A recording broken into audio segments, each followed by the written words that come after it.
BJP की manifesto committee का ऐलान। राजनाथ सिंह होंगे इस मैनिफेस्टो कमेटी के अध्यक्ष। राजनाथ सिंह को अध्यक्षता दी गई है। मैनिफेस्टो कमेटी में बता दें आपको 27 मेंबर्स होंगे। निर्मला सीतारमण भी समिति की संयोजक होंगी। इस तरह से ये दो बड़े चेहरे, दो नए नाम और इनको क्या कुछ जिम्मेदारी दी गई है, ये ऐलान किया गया है। मैनिफेस्टो कमेटी में 27 सदस्य होंगे जिसकी अध्यक्षता राजनाथ सिंह करेंगे और संयोजक की भूमिका में नजर आएंगे वित्त मंत्री निर्मला सीतारमण। तो बीजेपी की तरफ से ये मैनिफेस्टो कमेटी का ऐलान, ये देखिए ये लिस्ट जारी की गई है और इस मैनिफेस्टो कमेटी के अध्यक्ष के तौर पर राजनाथ सिंह अपनी जिम्मेदारी का निर्वहन करेंगे। 27 मेंबर्स इस कमेटी में रखे गए हैं और निर्मला सीतारमण इस समिति की संयोजक के तौर पर काम करेंगी।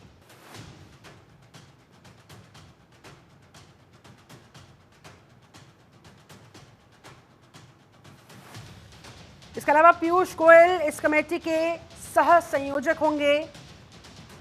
बीजेपी ने इस तरह से मैनिफेस्टो कमेटी का ऐलान कर दिया है और अब जाहिर सी बात है मैनिफेस्टो को लेकर तेजी के साथ काम होगा। क्या कुछ जनता चाहती है, उनके मूड के हिसाब से, उनकी ज़रूरतों के हिसाब से, मौजूदा परिस्थितियों के हिसाब से मैनिफेस्टो तैयार किया जाएगा और ये 27 मेंबर्स इस लिस्ट में जिनकी अध्यक्षता राजनाथ सिंह करेंगे। दीपक चौबे हमारे साथ संवाददाता ज्यादा जानकारी के साथ इस समय जुड़ चुके हैं। दीपक, बीजेपी ने मैनिफेस्टो कमेटी का ऐलान करते हुए और क्या कुछ जानकारी दी? जी बिल्कुल शिल्पा, देखिए बीजेपी एक तरीके से कहा जाए कि रक्षा मंत्री राजनाथ सिंह की अध्यक्षता में 27 लोगों की कमेटी बनाई गई है, जिसमें वित्त मंत्री निर्मला सीतारमण है, पीयूष गोयल है, जिनको संयोजक बनाया गया है और खास तौर पे ये गरीब कल्याण, महिला और किसानों को लेकर कमेटी जो मैनिफेस्टो है वो बनाया जाएगा। पिछली बार भी याद होगा कि जब 2019 का लोकसभा चुनाव था उसमें भी रक्षा मंत्री राजनाथ सिंह को बनाया गया था और जो खास तौर पे जो भारतीय जनता पार्टी ने कैंपेन चलाया है हर विधानसभा में, जो उसने अपनी पेटी भेजी है और करीब 1 करोड़ लोगों से जो सुझाव है वो मांगे गए हैं, उस पर चर्चा होगी और मैनिफेस्टो में उस बात को मतलब इस तरीके से कहा जाए कि उसमें जगह दी जाएगी। खासतौर पे जो 15 से 20 पेजों का जो मैनिफेस्टो बनेगा भारतीय जनता पार्टी का, कि इस बार 2024 में भारतीय जनता पार्टी के मैनिफेस्टो में क्या रहेगा। गरीब कल्याण की बात की जाए या महिला सशक्तिकरण की बात की जाए, नारी शक्ति वंदन बिल जिस तरीके से लाया। उसके बाद देखिए 2019 में अयोध्या था राम मंदिर का भव्य निर्माण, उसके बाद धारा 370 खत्म किया जाएगा। इस बार क्या होगा मैनिफेस्टो में, ये कमेटी डिसाइड करेगी और ये 27 लोगों की कमेटी है वो मीटिंग करेगी।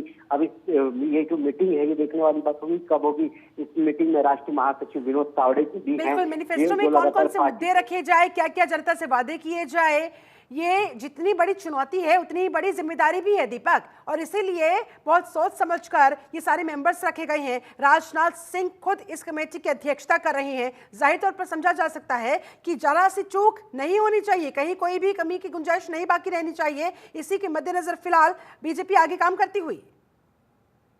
बिल्कुल, देखिए जाहिर सी बात है कि पिछली बार जब 2024 में हुआ था तो रक्षा मंत्री राजनाथ सिंह को बनाया गया था। हालांकि कमेटी में जो मेंबर थे वो चेंज थे, इस बार उनको रखा गया और उनके नीचे करीब 26 लोग यानी संयोजक और सदस्य बनाए गए हैं।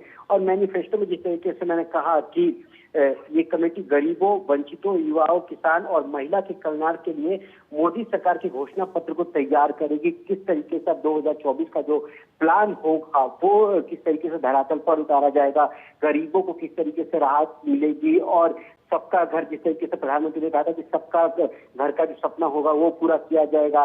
किसानों की आय और ज्यादा बढ़ेगी।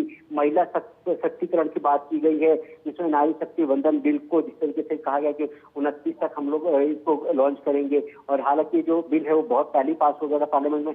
तो किस तरीके से आगे बढ़ा जाएगा, आखिर 2024 में क्या क्या वादे रहेंगे जो जनता के बीच में जाएंगे लेकर के। और खासतौर पर क्योंकि प्रधानमंत्री नरेंद्र मोदी का छवि है, प्रधानमंत्री नरेंद्र मोदी के नेतृत्व में भारतीय जनता पार्टी आगे बढ़ेगी, जिसमें जेपी नड्डा, गृह मंत्री अमित शाह ये मौजूद रहेंगे। निर्मला सीतारमण एक महिला होने के नाते संयोजक की भूमिका निभाएंगी इस कमेटी के अंदर, जाहिर तौर पर आधी आबादी को भी अच्छी खासी उम्मीदें फिर होंगी। बिल्कुल, इसमें देखिए कि इसमें केंद्रीय मंत्री स्मृति ईरानी को भी जगह दी गई है और खासतौर पर महिलाओं की जिस तरीके से बात की जा रही है, क्योंकि खुद देखिए देश की वित्त मंत्री हैं और जाहिर सी बात है कि वित्त फाइनेंस पूरा उनके हाथ में है। किस तरीके से आगे बढ़ाया जाएगा, जो गरीबों को अनाज जो मुफ्त में मिल रहा है उसको किस तरीके से बढ़ाया जाएगा और क्या क्या मुद्दे हो सकते हैं, जो इंफ्रास्ट्रक्चर की बात की जाएगी या $5 ट्रिलियन की इकोनॉमी की बात की जाएगी, उस पर ये मैंने जो मैनिफेस्टो बनेगा उन सारी चीजों पर पॉइंट टू पॉइंट कहा जाए कि ये लोग डिस्कस करेंगे। कमेटी की बैठक होगी, उसमें आगे के भविष्य को लेकर क्या होगा कि 2024 में जब भारतीय जनता पार्टी लोकसभा में जा रही है, क्योंकि कहा जा रहा है कि 15 से 18 मई से पहले पहले भारतीय जनता पार्टी जो अपनी मैनिफेस्टो है वो जारी कर सकती है। तो लोगों को क्या राहत मिलेगी, जो गरीब तबका है, जो मिडिल क्लास फैमिली है, उसको क्या क्या मिलेगा इसमें, उसको लेकर चर्चा होगी और इन सारे मुद्दों को लेकर जब बैठक होगी उसमें देखना होगा कि भारतीय जनता पार्टी 2024 में गरीबों के लिए, महिलाओं के लिए, युवा के लिए, किसान के लिए क्या लेकर आ रही है। मैनिफेस्टो कमेटी बन गई है, अब मंथन चिंतन शुरू हो जाएगा। कौन कौन से मुद्दे, कौन कौन से वादे जनता के सामने किए जाए, इस बार क्या कुछ मैनिफेस्टो में यानी कि अपने घोषणा पत्र में बीजेपी रखने वाली है, इंतजार रहेगा।